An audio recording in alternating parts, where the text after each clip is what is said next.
Bullshit. It's the No BS Marketing Show. I'm Dave Mastovich, CEO and founder of Massolutions, the world's only no bullshit marketing firm. I have Maria Morhefka with me today. She's a key member of the Massolutions team. And one of the things that she and Marcel and Tony and even Mike Gaddy and Bonita and others have talked about is we hear so many questions from clients, prospects, people when I'm speaking that they wanted to make some of the podcasts focused around that. And so Maria gets to become the interviewer and ask me these questions that come in, I guess, from various ways. Yeah, so I think this one is a good one to kind of kick off the new year with, because the question is how do you get people to understand the value of ideas that are generated outside of their organization and kind of show them why it's worth the investment? Ideas are the lifeblood of the winning organizations, and peak performers realize that they and their internal team don't have a license for all the ideas related to that company. When you look at the peak performers in the world, the people within that upper 5%, even upper 1%, if you want to really slice it, whether it's Google, Uber, if it's Grubhub, all these people that are going through massive growth, or here in our market, it would be UPMC Health System. I'd like to think Massolutions. The companies that are going through that kind of growth believe and understand that ideas are worth an investment and that they don't create them all themselves. When I was at UPMC, I'm a big idea person. I believe in the vision and so forth, and I'm in a senior management position, yet I had a team of internal people that I cared about their ideas, and I had strategic partners that I sought for ideation and generation of ideas. And that is what really helped us on the marketing side when we were growing this UPMC brand that grew to become a national, then international brand through a team of efforts, and of course from the leadership of Jeffrey Romoff at the top. And I saw firsthand how when I could bring in outside people, it was worth the investment. The problem is the other 95% or the other 99%, you're out there missing this. So I hope I catch someone that's listening this that is someone that hasn't invested in outside ideation. And what I mean by that is I'll talk to people when I speak to a group of chief executives or owners or entrepreneurs at a workshop, and maybe their company's a mid-sized company. So their company does $25 million in annual sales a year, maybe has 100 employees or something of that nature. And they sit down and they go, "This was great. This workshop's fantastic. Wow. 8 reasons people become BS marketers. I don't want to be a BS marketer." Great. They sit down, they talk to me, Bonita, Mike Gaddy, whomever, and we come back and we show them what we're going to do. "Oh, that's really great. Okay, what's that cost?" And they go, "I'm going to invest 6 figures. What am I going to get? Am I going to get, am I going to get Carter's right arm, my youngest son Carter's right arm?" "No, you're not going to get Carter's right arm." "Am I going to get your podcast studio?" No. "Am I going to get your car, your house?" "No, you're not. You're going to get expertise and experience, ideas and solutions, all through proprietary systems like the 4-5-6 segmentation model. So when you do that, a lot of people in that 95% doesn't mean they're not successful. It's just they're not peak performers. They're not in the elite in their market, get scared about investing that much money in something that they can't pull their head around, that it's mainly ideas, that you're going to get ideas in a deck with an action plan. The 100-day activation planner is one of our models, mantras, and services. The 100-day activation planner. We show you who's doing what, when, and why, and what your investment is for 100 days. That costs something to make that, not just to implement it. So we show you that. I had one person think that the 100-day activation planner price was for everything in the 100-day activation. I said, "Well, what would make you think that we could do all of that stuff for this price? We told you this is to build the 100-day activation planner.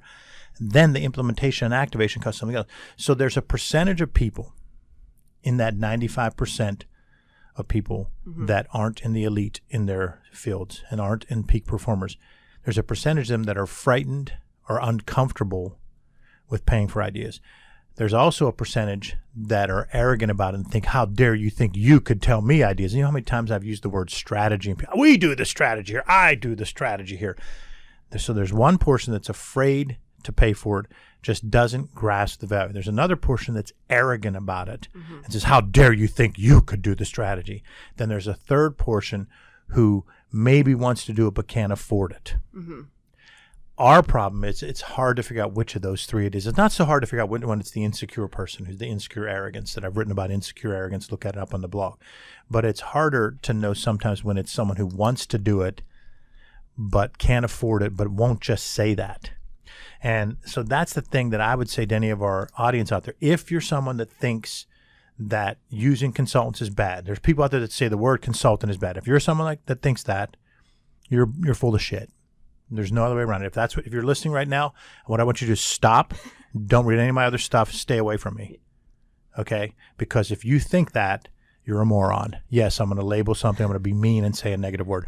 Because there are so many people that say consultants are bad. Just like some people say salespeople are bad.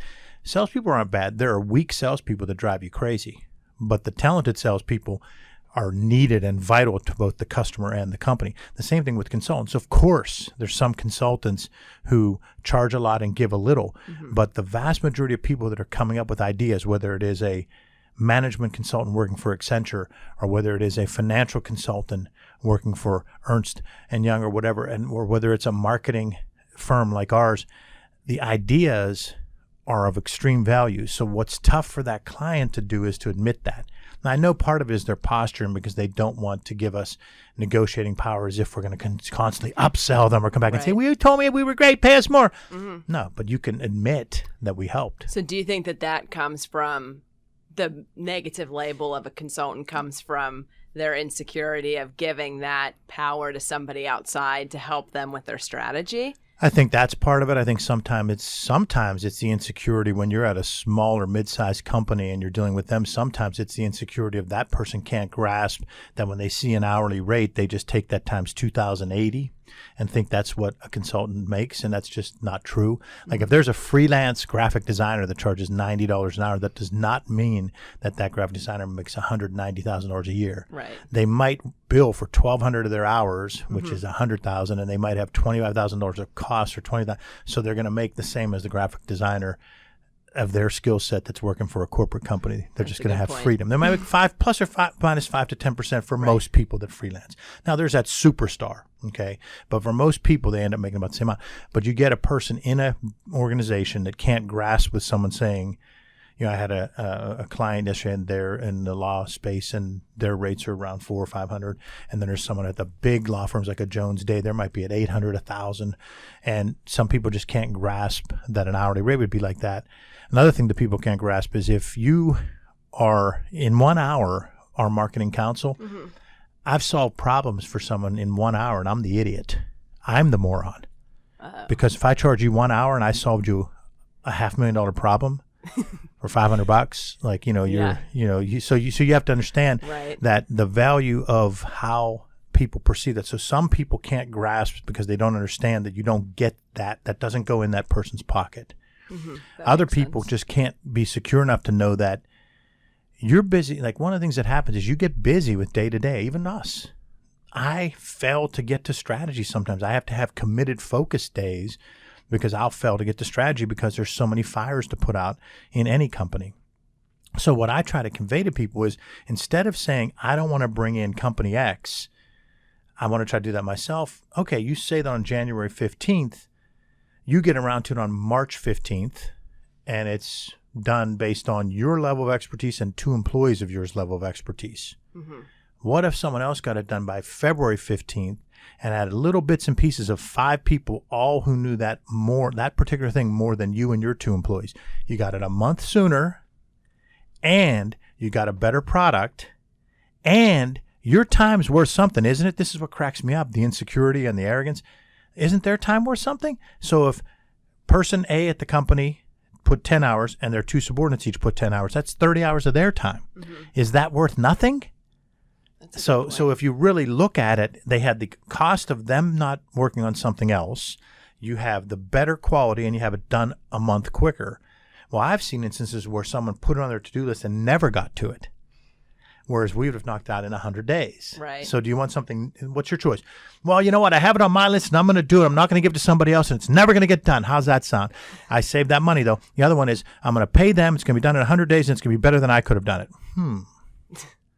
Right, exactly. So I think that that's something that maybe people, and I think that that's a good way to frame it, because that kind of was like a light bulb moment for me, because I can understand, just from a human standpoint that, some people are protective. There's a little element of pride, especially in business. You feel like if you give something up, but like you've said before in other podcasts, is you're actually being more efficient. Right. And that's better than just putting it on a to-do list and throwing it in the garbage. And that's why out of the 3 that say no, 1/3 or whatever percentage are people that just can't afford it. They're good over here. The other ones just don't understand it. Those are the ones I want to try to get to. The ones that I put the moron term to are the ones that are so arrogant that think that they know it better than an outside firm. And that's just not the case 95 to 99% of the time, because think about it. This is what I do, and this is what our firm does. If someone is a director level of marketing at a $50 million a year company, and they think their ideas are going to be even comparable to a team of people that just do that all day long, right? That's arrogant. So those are the ones that are morons. The people that don't quite understand that we can get through to, like you just said, they're not morons. They're just people that need educated. The people that can't afford it, we want to thank them, give them as much free resources as we can, and move on our way and hope they refer us to someone else. Yes, absolutely. So I think, the value of ideas is it's fresh eyes. There might be internal roadblocks, pride, ego, whatever you want to call it. But I think how you framed it today is going to open up a lot of eyes. So I think that this was a good episode. Thanks, Send Maria. It to someone, too, who might need a little bit of a change agent in their life, Hopefully. Hopefully it helps people. That's what we're really all about.